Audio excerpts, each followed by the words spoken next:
If you're a parent of a high school baseball player, I get this question just about every single day. Are these recruiting services a good investment? What are they? What do they get delivered on? So I'm here to break it down exactly step by step what these recruiting platforms promise, what these recruiting services deliver on, which isn't much, and what the game plan should look like if you're trying to get recruited to play college baseball. Now, before we get started, if you like this type of content, make sure to go down below and subscribe to my channel. I do greatly appreciate it, and it helps me produce even more of this content to help you through the college recruiting baseball process. You can also like this video, and you can also follow me over on Instagram, where I love to post a ton of valuable posts. Now let's get into the video. All right, everyone has heard of them before. Recruiting services, do they help? Do they hurt your son's chances of playing college baseball? And I'm just gonna go ahead and say it because they were around back in my day. They seem to have the largest database in the world, or at least that's what they love to throw on their website. Their colors are blue. They're associated with IMG. Ding, ding, ding. Everyone has guessed it. NCSA. Is this a worthwhile investment? Is this something that you should invest in for your player? Have you already invested in it? If you have, I want to hear your comments down below in the caption, or in the comments. But guys, this is something that I hear just about every single day. We're doing this, field level. We're doing NCSA. We're doing all these scouting services. We're doing this and we're doing that. All these recruiting services. We have this great game plan. Okay, well, what do we have to show for it? So let's talk about, first and foremost, NCSA, what they are, what they promise, what they deliver on, and is it worthwhile? So let's get started.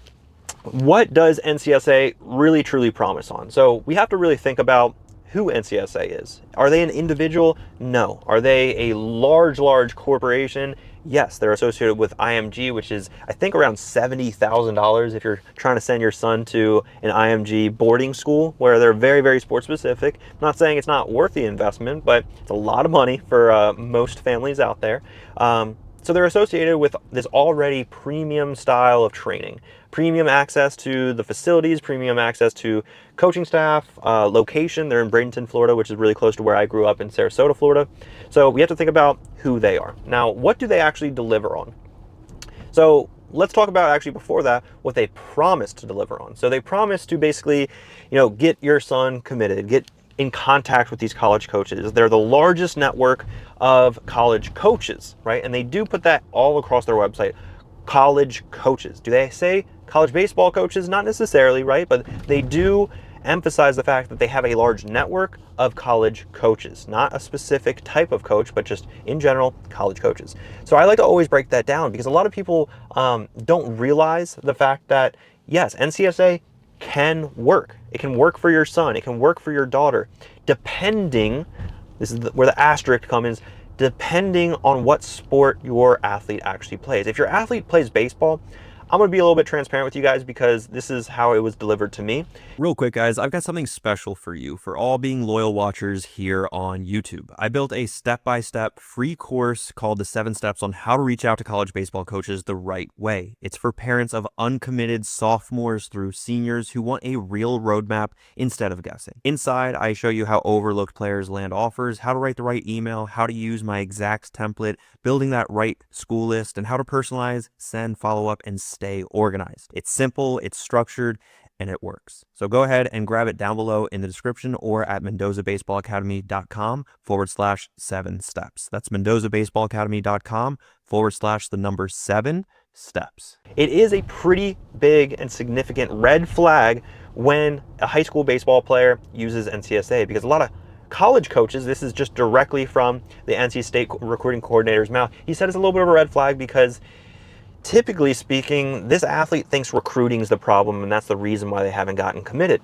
When in reality, it's probably a physical need, right? It's probably because they're underweight, they're undersized as far as their height, they're throwing not hard enough, they're hitting the ball not hard enough, they're running too slow in their 60-yard dash, and they're just not good enough baseball players. So their physical, their overall player or skill development, these are the areas that they need to be focusing on. But this family has come together and decided recruiting is the answer. And this is where, again, from the NC State recruiting coordinator's coach's mouth, he said it's a little bit of a red flag because they think recruiting is the answer, and it clearly probably is not. And that's where he just told me, like, whenever he hears a name for the very first time, you know, he creates that first impression on a player through one of these recruiting services, he always just thinks twice, and it's a little bit of a red flag. That's what he told me. That's not what I do because I'm not a college baseball coach, right? But I was curious because when I got on campus in 2015 at NC State University, these recruiting services, NCSA included, was one of those that was just very, very popular in my college recruiting process. And I remember just telling myself, I don't want to do this. It just doesn't seem right. It doesn't seem ethical. And I didn't want to do it, so I didn't do it. My family wasn't able to afford it on top of that. So just wanted to share with you guys that perspective of things. Now, what do they deliver on, right? So they deliver on a huge database.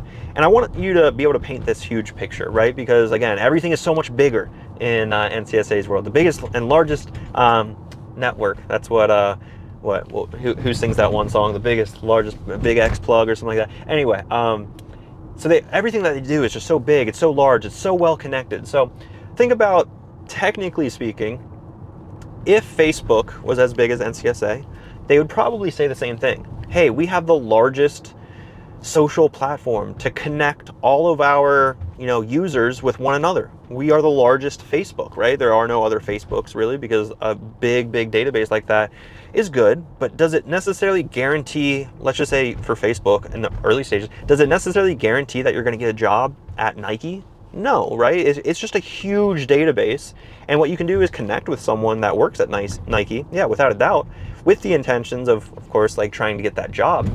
But the thing that I think is very, very interesting, right? What if that college baseball coach at LSU or NC State just doesn't use Facebook? They never check it. They don't like the platform. I know you guys are watching this on YouTube right now, but let's just say like you guys don't like YouTube. You never check YouTube. You never watch YouTube. And someone DMs you on YouTube. Well, are you going to ever get that notification? Probably not. Is it going to be in a timely manner? Probably not, again, because you don't log into YouTube enough to even be, up to date with that communication, right? So think of that from, the LSU head coach or whoever, the recruiting coordinators at LSU or Ole Miss or any of these big time programs, Tennessee. If they don't use these not social media, but if they don't use these recruiting services or these platforms that ultimately their big goal is just to connect, player with coach, and they're going to bring them together. If that coach is not part of the equation because they don't use that platform, well, how do we get in contact with these college coaches now? Right? So again, we have to think about the bigger picture. What are they really delivering on? A huge, massive database, just like Facebook. It's no different than Facebook. You can find the contact information from, the Nike CEO, right? Probably through an email if you really wanted to find it somewhere. But same thing with these college baseball coaches, which are not the CEO of Nike, right? It's a lot easier to get in contact with these coaches, a lot easier than you might think. So that kind of bridges me into, okay, so how do we get in contact with these college coaches? Well, I actually have a free course on how to reach out to these college baseball coaches. That's going to be on my channel over on YouTube, so you'll be able to find that. It's 7 episodes. It's a free course. It's going to take you step by step on how to reach out to these college coaches completely for free, and you don't need a huge database, but you do have to put a little bit more legwork in. But that legwork, what I like to always say is an ounce of prep is going to be worth a pound of post. And when we're personalizing these messages, when we're a little bit more, connected in the aspect of, hey, we're doing a little bit of homework on you beforehand, and I'm talking about you, meaning the coach that we're emailing, that's where we're going to get impressed coaches for how we're going about that process, how professional we are in that process of reaching out to them, how much homework we're doing on them, right? So as far as the other recruiting services that are out there, guys, one thing that I really want to just be able to share with you guys right now is what to believe and what not to believe, right? There's so much noise out there. If someone guarantees a scholarship, guarantees an offer, guarantees placement at a university, I want you to think about this, right? Because a lot of parents don't think about this, right? They just say, hey, we want you to do this with this guy just because he's guaranteeing it. And that way it doesn't have to be in our hands anymore. That's some people's approach. That's hopefully not you, right? But think about this for a second. If I'm to place your son, do we know if it's going to be a good fit for your son? Do we know if it's going to be a good fit for you to be able to visit your son? Let's say that for whatever reason, you have an allergy to the island of Hawaii, but I find your son a college scholarship, a college baseball scholarship to a university over in Hawaii. Well, what are we going to do now? You're not going to be able to visit your son. Are you okay with that?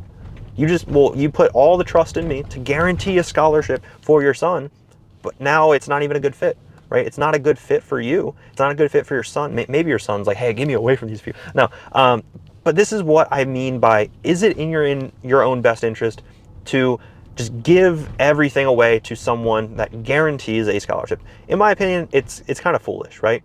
For me, I need it. No, like I absolutely needed, because I kind of had that little bit of a sicko mind, right? I needed aerospace engineering as a major. I knew I loved planes. I knew I wanted this to be like my plan B if baseball went bad, if I got injured, because of course we need to have that forward thinking mindset of what's going to happen next in case baseball doesn't work out. We just have to have that. We don't want to be focusing on it too much, right? Because then we're going to like kind of give up on our dreams and goals of playing baseball at the next level, which should be professional, which I saw that happen a lot, even at the D1 level. I thought that was always so interesting. So some super talented players that were at NC State just simply did not want to play professional baseball. And I was like, come on, dude, you're so good. Like, why wouldn't you want to play pro ball?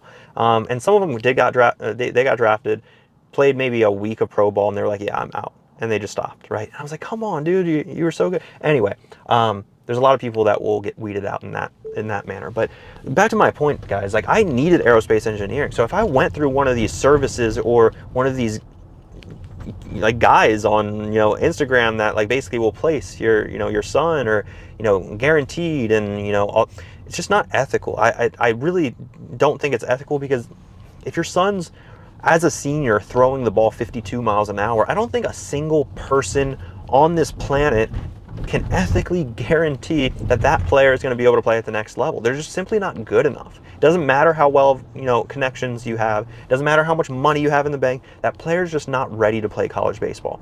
So to be able to just throw out something like that, I think is just a little bit hysterical, right? It's a little bit extreme, so to speak. And that's why we never guarantee any type of scholarships or placements and stuff like that, because that's an area that I just don't even want to touch. We do guarantee on like the physical sides, because we've seen progress so many times, time and time again, by working with over 250 players, that we know what to expect within 14 days of a student joining into my program. Inside the Triple Play, we have a sprinting program, and we know exactly how much progress your son's going to make in the first 14 days just by implementing our systems, right? So you can think about, oh, well, this is a cookie cutter approach, and it is in some capacity, because if we have something that's working day in and day out, and it should without a doubt work for you as well, work for your son as well, so why would we change that up? I had a family, I had a mom one time ask me, well, it sounds like yours is a system. I said, yeah, the first 2 weeks it is. Everything else is more or less personalized and everything. Well, we're looking for something a little bit more personalized and hands-on. I said, well, it still has the accountability, it still has the personalization and the support, Slack channel, one-on-one calls, things like that. Well, we're not really looking for a system. I'm like, oh. And I just got so caught off guard, right? In the parking garage, so that's why it's a little bit darker right now. But I just got so caught off guard, because it's like, okay, well, we have something that works, and you don't want it, like. And I was just so concerned about it, because I was like, okay, well, what now then? You're going to do something. You're going to do another program. You're going to figure it out on your own, to something that doesn't guarantee those results, doesn't understand. And that's where like some people want to work with someone that has 1 or 2 clients, and that's totally fair. If that's like the route that you guys really want to go, that's totally fair. But the thing is, if you just do that time and time and time again, you're working with the small fish in the small pond, or even a bigger fish in a smaller pond. That's where you're not going to be able to have those understanding of how much success players are going to have on a normal basis. And that's where we've been able to really differentiate ourselves, by working with over 250 players, helping them through the college recruiting process, getting them to a physical standpoint where they're actually prospects to these college programs. And that's part of the whole process of joining into the Triple Play program or the Full Ride Framework, where I actually handle a lot of the recruiting for you and your player. Delivering those conversations to your doorstep, I feel like that's something that I would have killed for when I was in high school, and that's what I want to deliver for those very high-end prospects that are in their junior or senior year, and they have the metrics, they have what it takes, and after hearing those metrics, I'm like, wait a second, you're not committed, you're not getting any conversations with any college coaches. Why not? Okay, well, dude, you have what it takes. Let me change your life. Let me truly change your life. I want to get you in front of these college coaches. I want you to be able to have the opportunity at the end of the day. All we're really looking for as high school baseball players, because I was a high school baseball player once too, right? All we're looking for is that opportunity to showcase our skills, to showcase our abilities. And that's something that I get frustrated when I hear players that don't know how to properly get those opportunities, right? And I'm here to be able to deliver those to you guys inside that full ride framework. If you guys are interested in the triple play program or the full ride framework, you can always click the link down below in the description to learn a little bit more. You can schedule an eligibility review so that way we can tailor whatever that game plan will look like to your son's needs, not your needs necessarily, right? Because your son is going to be the one that's doing the work every single day, right? There's no way around it. There's no shortcuts. He has to be doing the work. He has to be under the bar doing the squats, doing the deadlifts. Because if I'm doing that work, it's not going to work the way that you want to, right? I'm going to get bigger and stronger. Your son's still going to stay undersized, overlooked, and that's not okay with you. That's not okay with him. So if you're looking for additional resources, you can always click the link down below. You can always, for complete $0, you can subscribe to my YouTube channel. It's going to be a way that I see that appreciation. You like this video. And if you do like this video, you can always tap the like button down below. But until next time, I'll see you later. Peace.